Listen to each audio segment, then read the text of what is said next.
RTP. Vamos con nuestro invitado, ya lo tiene en línea, luego volvemos a conversar sobre este tema. Doña Rosa Torres, asambleísta por ADN, nos acompaña en esta mañana en RTP. Bienvenida sea usted. Hola, muy buenos días. Qué gusto estar aquí compartiendo con ustedes y un saludo a los ecuatorianos que nos están escuchando y viendo en este momento. Bueno, adelante, vamos con la entrevista. El centro de esta entrevista es abordar la ley orgánica de la función judicial y sus cambios. Bienvenida, asambleísta. ¿Cuáles son los cambios que se pueden lograr con esta ley? Y le planteo directamente si uno de ellos es, por ejemplo, la reducción de los tiempos para la selección de jueces que está pendiente en el país. Sí, justamente, bueno, lo hemos mencionado antes aquí en RTP también, ¿no? Un poco, y de hecho tuvimos al doctor Casanelo también en la Comisión de Justicia, pero un poco la estrategia de la Comisión de Justicia fue elaborar una estrategia integral en materia de seguridad, lo cual comprende 3 leyes. La primera es la ley de extradición, que está próxima ya a salir para poder ser debatida en segundo debate. Es una ley que hace 26 años no se reformaba. Y ayuda a que casos como alias Fito no sean un hecho aislado, sino que se repitan, ¿no? Con la misma celeridad. Y la segunda parte o la segunda bandera de lucha es el Código Orgánico de la Función Judicial, que es lo que básicamente atañe esta entrevista. Y finalmente el Código Orgánico Integral Penal, que sacamos ya el primer informe, lo hemos debatido en esta semana, el día de lunes. Fue debatido el primer informe, el cual ahorita está nuevamente en la comisión para poder elaborar el segundo informe. En ese sentido, nosotros como Comisión de Justicia entendemos que no se puede crear una ley pretendiendo que con solo una ley se puede combatir el crimen organizado. Eso es utópico, pensar que con una ley se puede ayudar a mejorar la seguridad.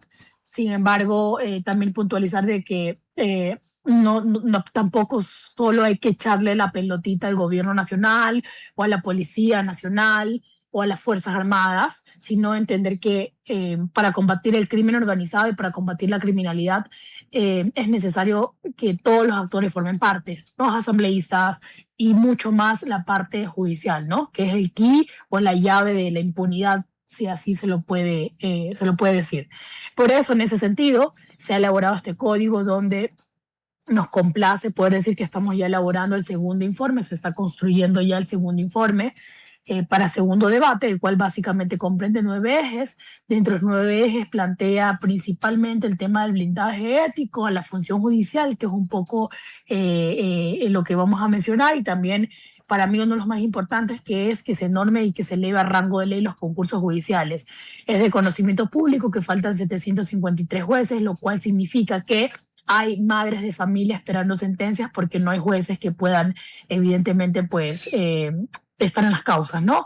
En ese mismo sentido, lo que hicimos nosotros es un poco limitar la discrecionalidad del mismo Consejo de la Judicatura, porque el mismo hecho de que esté elevado a rango de ley son bajo directrices y bajo lineamientos que no los pone la presidenta de la Comisión de Justicia ni la Comisión de Justicia, sino que son lineamientos y son, variables que son tomadas en consideración de acuerdo a estándares internacionales. La detengo ahí solamente para poder hacerle preguntas, asambleísta. Nino. Presidenta Torres, en ese sentido quisiéramos, por ejemplo, en materia disciplinaria, gremial, para abogados en libre ejercicio, ¿qué propone la reforma alrededor de este aspecto, pues muy debatido principalmente alrededor de casos de connotación nacional donde profesionales del derecho se han prestado a estructuras delincuenciales u otras? Sí, bueno, yo justamente lo dije en una entrevista.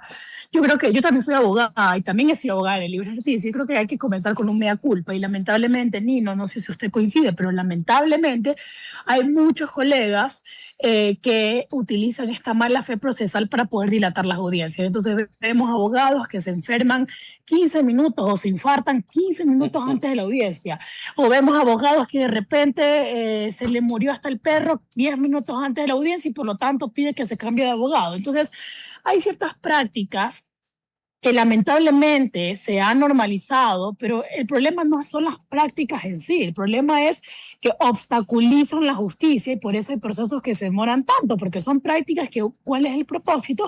Obviamente que nos instale una audiencia, que se demore un proceso o que incluso a veces haya sentencias que en definitiva pues estén de acuerdo a los intereses, a otros tipos de intereses. Es por eso que lo que hicimos nosotros es abrir el espectro a que también tengan responsabilidad los abogados en el libre ejercicio, porque cuando estamos hablando del crimen organizado, y aquí es importante mencionar, es que lamentablemente el crimen organizado no tiene ética, no tiene fronteras ni banderas, entonces lamentablemente utilizado incluso hasta muchos colegas para que puedan representarlos. No es una aseveración, no una afirmación, estamos hablando de suposiciones por lo que hemos visto en denuncias internas en el Consejo de la Judicatura. Entonces, se ha abierto este panorama para que los abogados en el libre ejercicio también tengan en cuenta que ante estas actuaciones de mala fe procesal o estas actuaciones de mala práctica que tienen como propósito dilatar audiencias y obviamente pues entorpecer el proceso judicial y entorpecer el sistema judicial,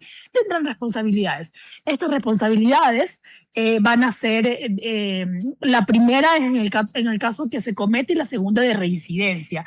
Entonces todas van a ser progresivas. Obviamente pues si entendemos que un abogado comete una falta una vez, por último, es entendible. Hay sanciones desde pecuniarias y la sanción más fuerte es la suspensión por varios meses, ¿no?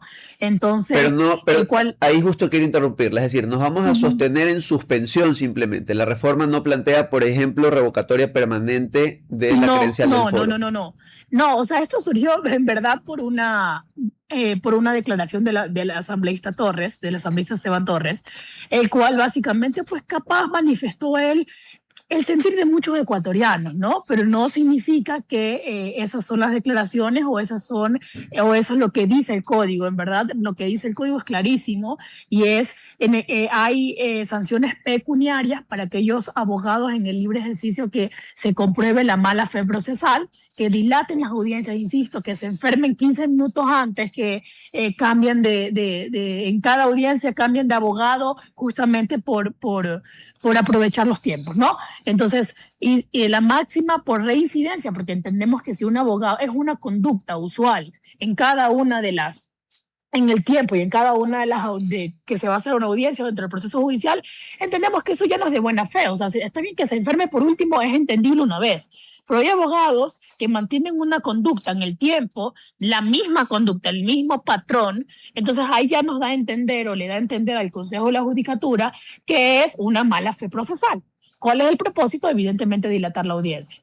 Por eso, insisto, somos muy claros y la idea también es un poco abrir el panorama y el espectro de responsabilidad también a los colegas abogados para que también sean conscientes que en el caso de que, por ejemplo, estén llevando un proceso de narcotráfico y estén utilizando estas conductas dilatorias o estas conductas para poder, digamos, cambiar los resultados o alterar los tiempos, tengan ellos responsabilidades.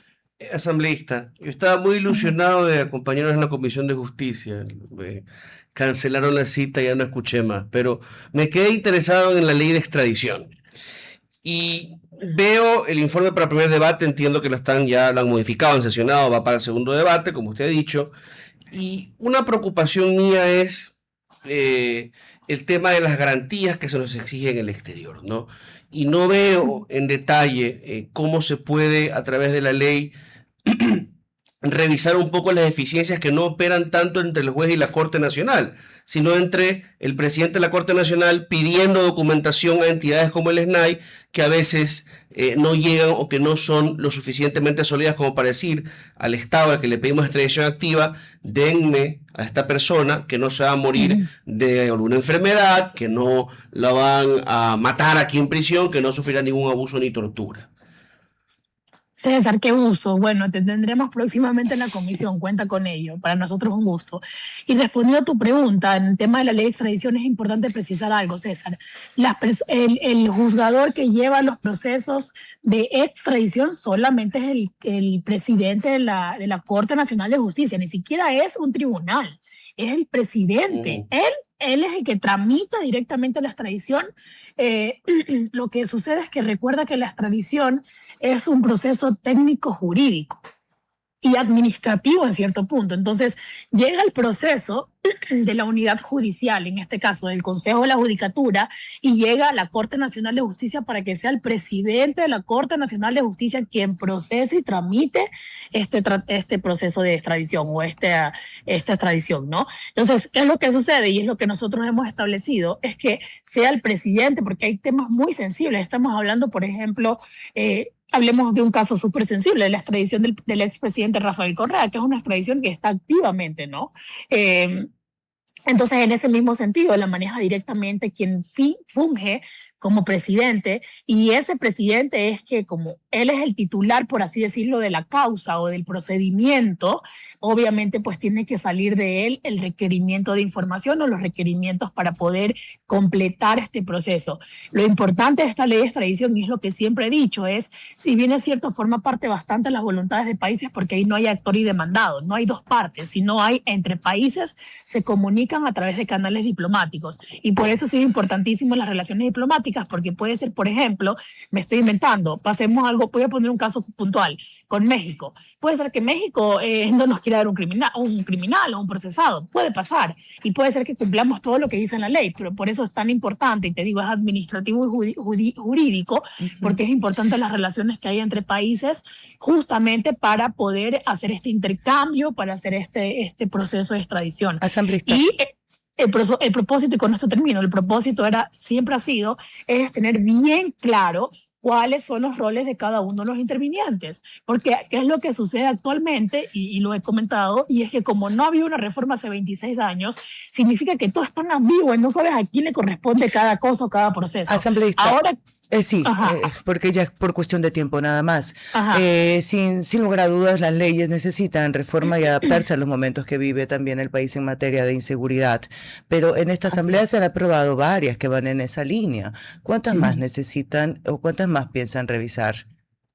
Sí, lo que pasa es que recordemos, y aquí coinciden mis colegas abogados, insistimos que el Ecuador no es que carece de leyes, el Ecuador tiene bastantes leyes, en verdad, pero ¿qué es lo que sucede? Es que hay demasiados vacíos legales, y lamentablemente las asambleas anteriores se han encaminado a como hacer estas reformas parches, un articulado, dos articulados. Entonces obviamente que comunicacionalmente lo vendían como estamos combatiendo el crimen organizado, pero ahora en este periodo estamos hablando que hay una reforma, solo el Código Orgánico de la Función Judicial, solo un código pretende cambiar más del 50%, son 160 artículos. La ley de extradición, estamos creando básicamente una nueva ley, y el COIP obviamente también va por ese mismo camino, es una reforma estructural. Ok. No será, no la escucharé después de 2 años o 3 años decir a otros abogados hay que cambiar de nuevo la ley porque la ley que hizo ADN está repleta de grandes vacíos. Así lo he escuchado a lo largo de la historia, ¿no? ¿Sabe lo que pasa? Es que sí me llena un poquito de decepción cuando yo escucho esto, porque es una ley sumamente técnica, y es lo que las otras también sí, partieron de la técnica. Y me da pena, no crea ni se crea, porque a veces lamentablemente hay muchos intereses de por medio, pero ¿cuál es la diferencia? Que en esta construcción de estas leyes no hay ningún interés, ¿Y por sino qué al contrario. ¿Por qué en esta no va a haber interés? O sea, yo le digo claramente por qué no va a haber interés. Esperemos. Yo represento la provincia más violenta del país. Sí. Este tema, ¿y qué significa esto? Que esto ya nace hasta de algo personal. La mitad de mi familia ha tenido que dejar mi provincia. Parte de mi familia ha tenido que dejar el país. Mi familia ha tenido, pero que su drama es de la mayor parte de los ecuatorianos, no solo usted. Gracias. No por eso va a ser una mejor ley tampoco. No, gracias. Es que ahí es donde quería llegar. Hemos recogido el clamor ciudadano y lo hemos trasladado en estas soluciones legislativas que suplen estos vacíos legales. ¿Cuáles vacíos legales? En el código no está, por ejemplo, el reglamento para los concursos de jueces. No está, y por eso hemos tenido 2 concursos fallidos, de los cuales 2 están con procesos judicializados en fiscalía. Son vacíos legales. Le agradecemos porque tenemos que ir a comerciales. Un fuerte abrazo y una gran mañana. Un abrazo igual, pase muy bien. Gracias. Vamos al corte comercial. RTP